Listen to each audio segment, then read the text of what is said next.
In Anambra State, the Nigeria police force has arrested 3 suspects, including a man alleged to be an officer of the Nigeria Security and Civil Defense Corps, over robbery activities. And the location is Ogidi, Idemili North Local Government of Anambra State. Here are the key details.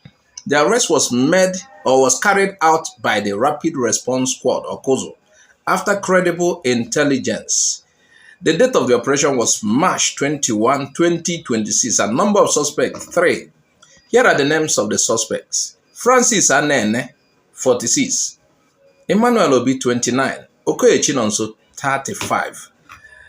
They are accused of being part of a criminal syndicate involving armed robbery, kidnapping, terrorizing residents in Ogidi and nearby areas. Can you imagine?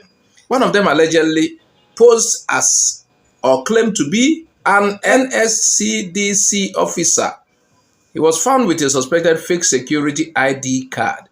And here are items recovered from them: 2 locally made pistols, 4 rounds of live ammunition, and fake security ID card. Now, according to additional investigation, police are also probing whether the suspects are linked to the killing of a community leader, President General of Ogidi. The Nigerian Security and Civil Defense Corps is a paramilitary agency meant to protect lives and infrastructure, working alongside the police. So, cases like these are serious because it involves impersonation or insider abuse of security identity. It also undermines public trust in security agencies. And here is the bottom line. This is a confirmed police operation, not just rumor.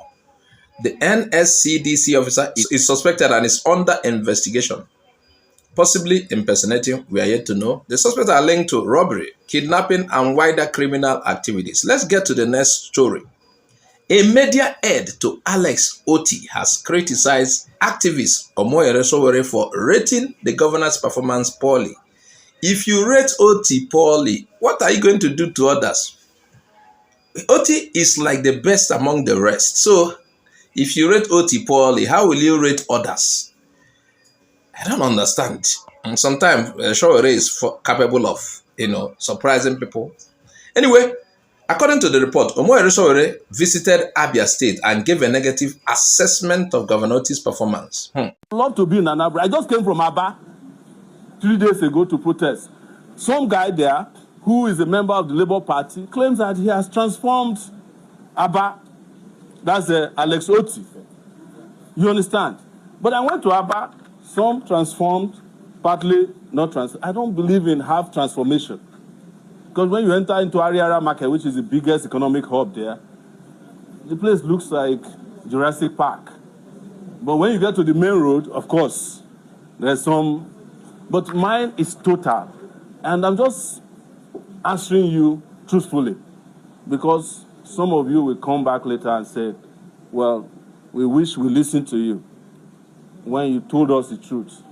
And my nature is that I tell the truth, and when I'm done, I will leave. It's up to you to accept or reject my hypothesis. You see, for Oti, there are people that I can defend. And maybe Sowore should be allowed to be governor of a state. Let's see. Meanwhile, according to the report, he allegedly concluded within a very short time, less than 24 hours. So his comment suggested that the governor is not performing as expected. Then Oti's camp now reacted. A media aide to Alex Oti fired back, saying, "It is unfair and misleading to judge a governor's performance so quickly." Sowore's conclusion lacked depth and proper engagement with realities on ground. He said government cannot be assessed through a brief visit or surface observation. How can you just stay within 30 minutes? And that 30 minutes, I don't know where you went, Seth. Whether you go for one canteen, go chop, or you go smoke. Sowore they behave like a person who smokes all the time. And here is what this really means. This is more than just a media exchange. It reflects a larger political tension.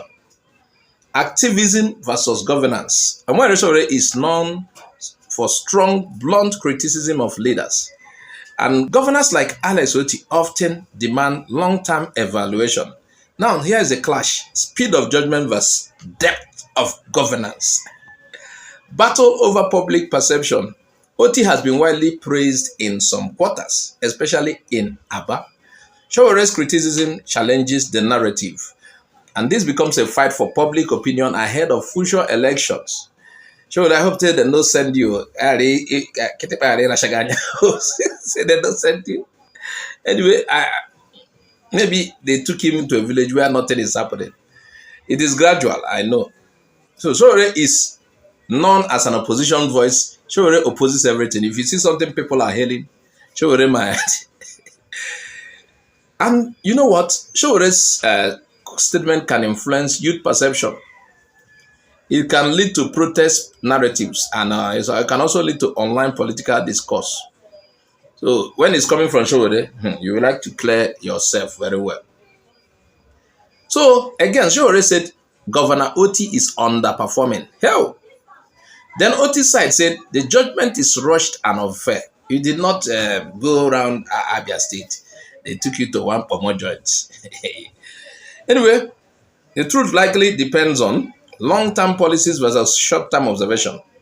Who the public chooses to believe.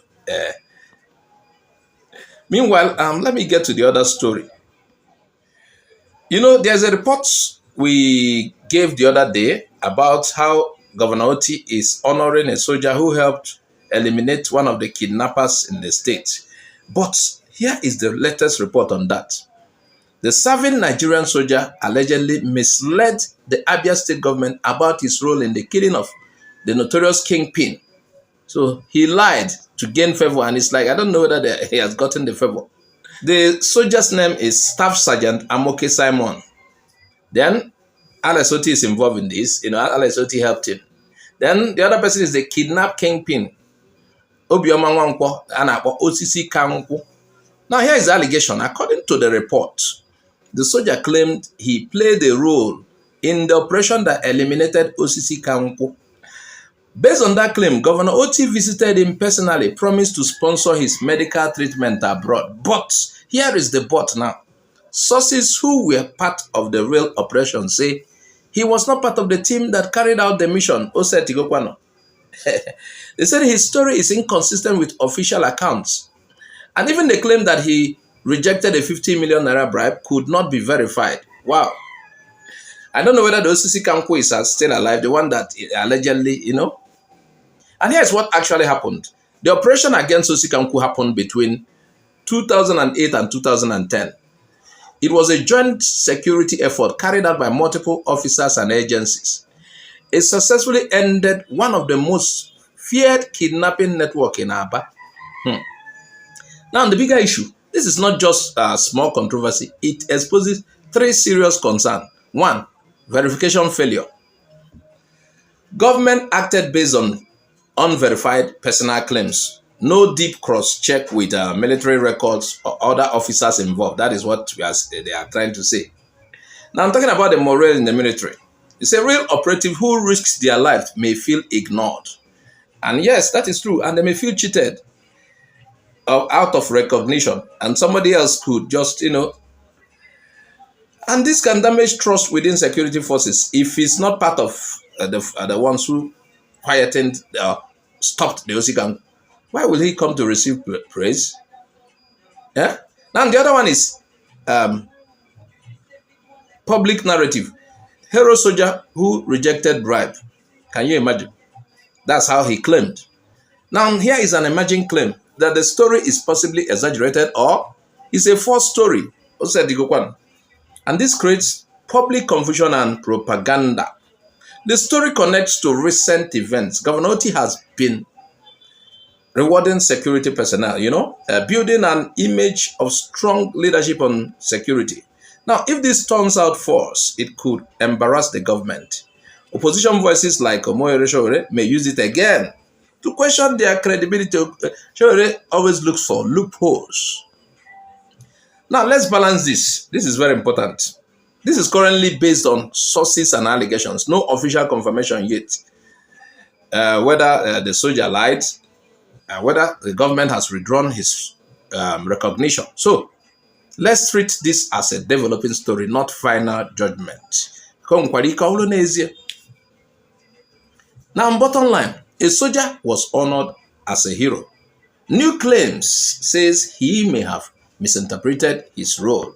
And this raises serious question about verification, accountability, truth in public recognition. Let's get to the next story. I want to be out of here quickly. This one is about Unizik. Yes, what really happened? Unizik High School. Some people are expecting me to say university. Unizik High School has emerged winner of the ICAN quiz competition in Anambra and Southeast region. The school was represented by Chimga Uzozie Olive, Udo Chisimde. They defeated 5 other secondary schools at the Oka district level to take first position. Talking about regional performance, after winning in Anambra, the school progressed to the Southeast Zonal competition held in Enugu. They competed against 11 schools across the Southeast. Here is the final outcome. They scored 21 points. Tied with Owerri district, they finished second overall after a tiebreaker. And what this means, a teacher who accompanied the team described the victory as proof that the school is a center of academic excellence and that the school is a source of pride for Anambra and the entire Southeast. And here's why this story matters. We are talking about academic excellence, that it still exists. Yes, despite many concerns about Nigeria's educational system, students are still competing at high levels, excelling in professional-based competitions like ICAN. And the second one is that ICAN competitions build future professionals. Instead of Chartered Accountants of Nigeria competitions, help students. It help them develop financial and accounting knowledge early, and it help them prepare for careers in accounting, finance, and business leadership. At the time, the region is often in the news for insecurity. This shows a strong academic culture still thriving and that youths are achieving positive, global, relevant success. And with this common story, we will round up. The Anambra State government has announced plans to refund salaries previously deducted from workers over compliance with the sit-at-home orders. Workers that complied with the sit-at-home orders who did not come, they said they deducted money from their salaries. Now, the Anambra State government has announced plan to refund them back. Here are why. Chief servants who had their salaries cut or withheld for not coming to work during the sit-at-home now will be refunded. That's the key decision. The move is seen as a policy reversal or softening of stance. Now let's look at the background of this. The sit-at-home order has been widely linked to agitation by the indigenous people of Biafra, IPOB. It has affected government offices, schools, businesses across parts of the Southeast. In the past, the government had penalized workers who stayed home. Salaries were deducted as a disciplinary measure. Now, here is why there is a U-turn here. Though not fully detailed, possible reasons include workers' welfare pressure.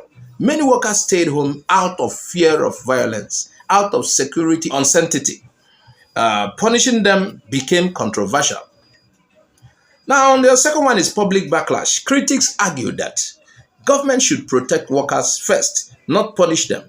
The deductions were seen as unfair under insecurity. The third one is political strategy. This decision may be aimed at reducing tension, winning back public trust. At election, at least you have to win back people's trust on you, even though this is your second term. And what the government did also showed human-facing governance. Government acknowledging the reality, and this move indirectly admits people were not absent by choice alone. Yeah. So it is a shift from force to flexibility.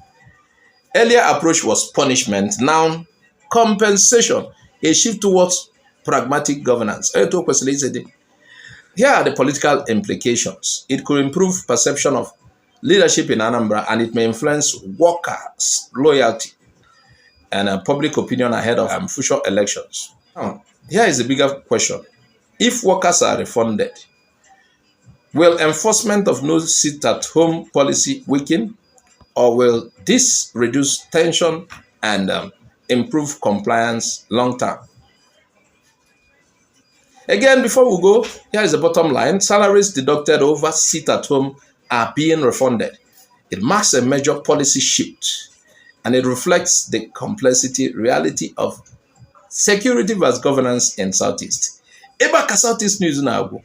Remember, Southeast News is for others to also know about what is happening in Southeast. I am Azuka Oji. I say bye-bye for now.